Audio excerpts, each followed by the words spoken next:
एक दफ़ा का जिक्र है सियालकोट के एक छोटे से घर में जहां मीरिहा और अरहम अपने प्यारे दादा अबू के साथ रहते थे।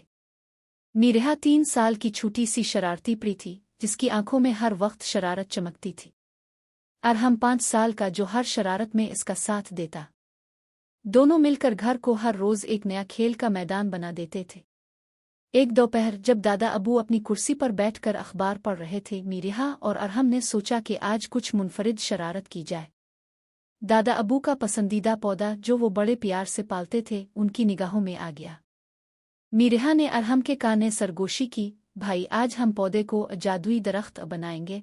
अरहम ने फौरन सर हिलाया और दोनों बावर्ची खाने की तरफ भागे। वहां से उन्होंने आटे की डिबिया, एक चम्मच शहद और कुछ रंग बरंगी मिठाइयों के छोटे छोटे टुकड़े उठाए।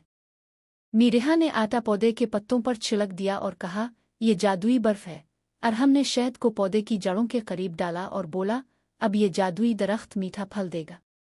आखिर में दोनों ने मिठाइयों के टुकड़ों को पत्तों पर सजा दिया जैसे वो कोई जेवरात हो। जब दादा अबू ने अपना अखबार नीचे रखा और पौधे की हालत देखी तो उनकी आंखें हैरत से फैल गईं। अरे ये क्या माजरा है, वो बोले, लेकिन उनके चेहरे पर हल्की सी मुस्कुराहट थी। मीरिहा और अरहम हंसते हुए भागकर उनके पास आए और बोले, दादा अबू, हमने आपके पौधे को जादुई दरख्त बना दिया। अब ये मीठे फल देगा। दादा अबू ने दोनों की मासूमियत पर हंस दिया। उन्होंने दोनों को प्यार से गोद में बिठाया और कहा, तुम दोनों के जादू ने तो पूरे घर को मीठा कर दिया। इस दिन के बाद मीरिहा और अरहम ने वदा किया कि वो अपनी शरारतें जारी रखेंगे, लेकिन दादा अबू के पौधों को अब सिर्फ पानी और प्यार देंगे।